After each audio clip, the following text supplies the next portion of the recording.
다윗이 왕으로 기름 부음을 받고 난 뒤에 다윗의 인생은 고난의 연속이었습니다. 사울 왕의 시기와 질투를 받게 되었고 계속되는 살해의 위협 속에서 도망다니는 신세가 되고 말았지요. 우리 누구나 왕으로 기름 부음 받는 것은 좋아할 것입니다마는 다윗처럼 도망가는 신세가 되라 그러면 좋아할 사람은 아마 아무도 없을 것입니다. 그러나 다윗이 왕으로 기름 부음 받고 난 이후에 그에게 중요한 특별히 변화된 것이 한 가지가 있는데요. 그것은 다윗이 여호와의 영에 감동이 되었다는 대목이지요. 그래서 하나님이 함께하는 사람이 되었습니다. 이것은 다윗이 스스로 자기가 PR해서 하나님이 나와 함께한다라고 말해서 하나님이 함께하신 것이 아니고요. 하나님 그분께서 다윗과 함께 해주신 것이지요. 그래서 사람들이 다윗을 보았을 때 하나님이 함께 하신다는 것을 알고 볼 수가 있었습니다. 심지어 사울 왕까지 하나님께서 다윗과 함께 하는 것을 보고 두려워했다. 이런 말씀을 기록하는 것을 우리가 알고 있습니다. 그런데 이렇게 하나님의 영의 감동을 받았던 이 다윗도 실수를 하고 잘못된 선택을 하기도 했습니다. 그 잘못된 선택이 사울을 피해서 블레셋 땅 아기스에게로 간 것이었죠. 그는 마음에 생각하기를 이렇게 있다가는 사울 왕에게 죽겠다 싶어서 결국은 블레셋 망명의 길을 택했던 것을 우리가 보았습니다. 아무리 사울 왕에게 쫓긴다 하더라도 하나님이 지키실 것을 믿고 이스라엘의 왕이 이스라엘 땅에 있어야지요. 이것이 정상적인 것입니다. 하지만 사실 이 다윗이 블레셋으로 망명을 택할 정도면 얼마나 사울 왕 때문에 힘들었는가를 우리가 충분히 또한 짐작해 볼 수도 있겠지요. 블레셋으로 망명한 다윗은 이스라엘의 적대국인 이 블레셋이라는 제한된 상황 속에서도 블레셋이라는 다른 땅에서도 그는 하나님과 동행하기를 힘썼고요. 경건하게 살았던 것으로 보입니다. 단 한 가지, 이 블레셋에서 다윗은 아기스 왕의 눈치를 보아야 했기 때문에 반이스라엘이라는 그런 자신의 명분을 지키기 위해서 유다의 대적들을 소탕하면서도 그렇지 않은 것처럼 행세한 것 외에는 그는 아주 하나님을 따르는 삶을 살았던 것으로 보입니다. 그러다가 이제 보니까 이 블레셋의 아기스가 이스라엘과 큰 전쟁을 준비하지요. 이 다윗의 입장이 참 곤란한 지경에 놓이게 되었습니다. 아기스가 블레셋의 군대를 모으기 시작했는데요. 그때 이 블레셋의 방백들, 수령들이 이제 수백 수천 명씩의 군사들을 인솔해서 아기스에게로 오게 되는 거죠. 이때 다윗도 시글락성이 있었기 때문에 아기스를 따라서 이 전쟁에 참여하게 되었습니다. 바로 이 상황에서 블레셋 방백들이 당장 문제를 제기하고 있지요.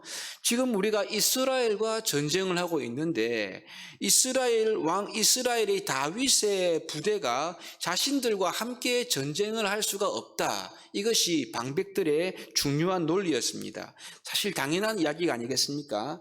만일 전쟁 중에 이 다윗이 자기들을 배신해서 이스라엘 편에 서가지고 자기를 공격한다면 이 전쟁은 치명적인 위험을 안고 싸우는 것이 되기 때문이지요. 그래서 방백들은 이 다윗이 그냥 망명이야 괜찮지만 함께 전쟁은 할 수가 없다는 것을 아기스에게 이야기했던 것입니다. 지금은 다윗이 사울을 피해 도망쳐 와 있는 거지만 만약 이 블레셋과의 이스라엘과의 전쟁에서 갑자기 다윗이 블레셋을 공격해서 공을 세워 사울과 화친할 수도 있다. 이렇게 본 것이었지요. 다윗이 정치인이기 때문에 정치인들이야 이득에 따라서 입장을 바꿀 수 있는 것이 아니겠습니까? 이렇게 본 거죠. 게다가 사울이 죽인 자는 천천히고 다윗은 만만이다. 이런 이제 노래와 춤을 또한 예를 들면서 다윗은 굉장히 유명한 용장인데 이런 위험한 사람을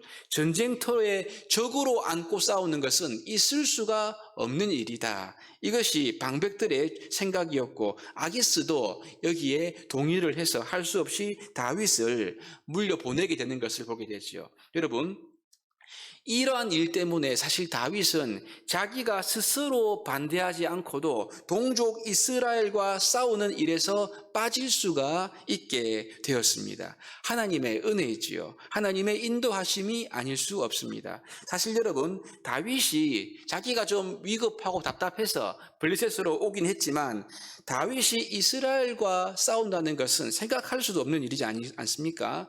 하나님은 그런데 이렇게 곤란한 상황 속에 있는 이 다윗을 블레셋 방백들을 통해서 이 곤란한 상황에서 쏙 빼주고 있는 것을 우리가 오늘 본문에서 볼 수가 있는 거죠.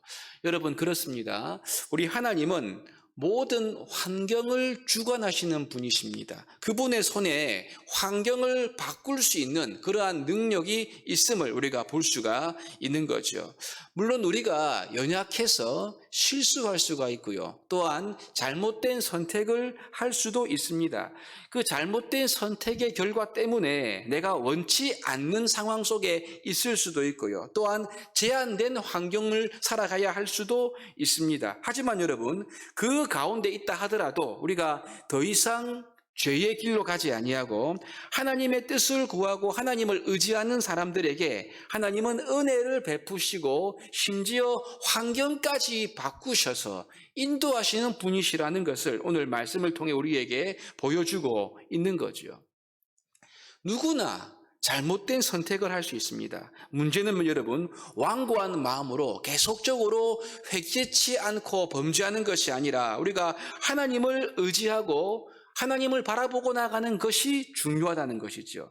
다윗은 비록 블레셋 진영에 있긴 했지만 그는 여전히 하나님의 은혜를 입고 있었고 여전히 하나님을 사랑하고 하나님을 믿는 자였음을 우리가 볼 수가 있는 거지요. 그러니 하나님께서 블레셋 땅 가운데에서도 그의 걸음과 그의 길을 인도해 주고 있는 것을 보게 되는 것입니다. 동족 이스라엘과 싸우는 일만큼은 하나님께서 막아 주신 것이지요.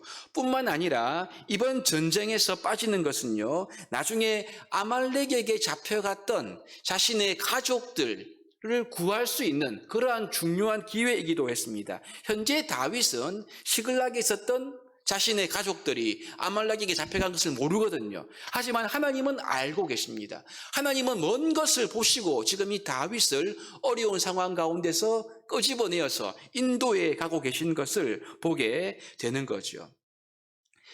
여러분, 하나님은 그분의 백성이 잘못 선택하고 때때로 실패하고 실수한다 하더라도 하나님을 의지하고 믿는 자들, 하나님을 사랑하는 자들에게는요, 항상 자신의 길로, 선한 길로 인도하시는 분임을 우리가 알 수 있습니다. 그러므로 우리는 나의 부족함과 나의 연약함과 혹은 잘못된 선택 속에 있는 여러 가지 제한된 상황 속에서도 모든 상황 가운데서도 항상 하나님을 의지하는 이 믿음을 꼭 붙드는 삶을 살기를 기대하신다는 것을 우리가 알 수 있는 거죠. 이것이 매우 중요한 진리인 것입니다.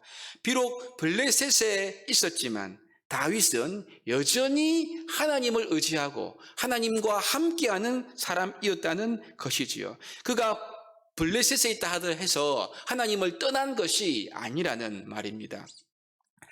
제가 서두에 다윗이 왕으로 기름 부음을 받고 얻은 것은 하나님의 영의 감동을 얻고 사람들이 볼 때 하나님이 함께하는 사람이다는 것을 우리가 말씀했는데요. 여러분, 이것은 블레셋 땅에서도 특별히 블레셋 왕 아기스에게도 통했다는 것을 우리가 오늘 본문을 볼 때 알 수가 있지요.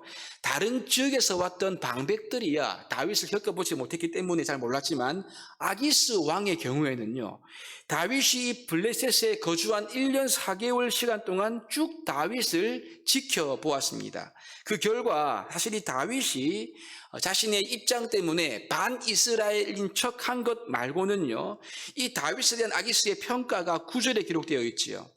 네가 내 목전에 하나님의 전령같이 선한 것을 내가 안다. 이것이 다윗에 대한 아기스의 평가입니다. 여러분, 그래서 이 아기스는요, 이러한 다윗을 자신의 영원한 신하로 삼고 싶어 했던 것을 우리가 말씀을 통해 보지 않습니까? 비록 블레셋으로 간 것이 잘못된 선택이긴 했지만 다윗은 블레셋에서도 선하게 자기 자신의 행실을 처신했음을 우리가 알 수가 있는 것입니다. 왕의 믿음을 살 정도였으니까 왕이 볼 때 그가 믿음직한 사람이고 무엇보다 인간적으로 볼 때 다윗이 좋은 사람 그리고 하나님이 함께하는 사람임을 알았기 때문에 그를 자신의 부하로 신하로 두고 싶어 했던 것이 아닙니까? 여러분 쉽게 말하면요, 이 다윗은 모든 상황 가운데 비록 그가 불신자에 둘러싸인 이 블레셋이라는 환경 가운데 있어도 하나님과 연결된 끈을 그는 가지고 있었다, 이렇게 우리가 볼 수가 있는 것이죠. 그래서 하나님을 의지했고 하나님으로 인한 영향력을 블레셋 땅 가운데서도 펼쳤다, 이러한 부분을 말씀을 통해 발견할 수가 있는 것입니다. 그런 다윗을 하나님께서는 선한 길로 인도해 가고 있는 거죠. 여러분, 우리의 인생 역시 실수가 많이 있습니다. 그리고 때로는 잘못된 선택을 하기도 합니다. 그래서 제한되고 고통스러운 현실을 내 의도와 관계없이 살아갈 수도 있습니다. 하지만 여러분, 우리가 이러한 모든 상황 가운데서 추구해야 될 방향이 무엇입니까? 그것은 하나님과 연결된 끈을 가지고 있는 것이지요. 모든 상황 가운데 설령 내가 원치 않는 제한된 상황이라 하더라도 하나님과 연결된 끈을 가지고 바르고 의롭고 하나님과 함께하는 삶을 살아가야 하는 것이 우리 성도들에게 주어진 삶의 과제인 것입니다. 지금 상황과 환경은 지금 당장 내 마음대로 바꿀 수 없습니다만은 우리의 중심과 우리의 인격이 하나님을 향하는 것만큼은 우리가 언제 어디서든지 할 수가 있는 것이지요.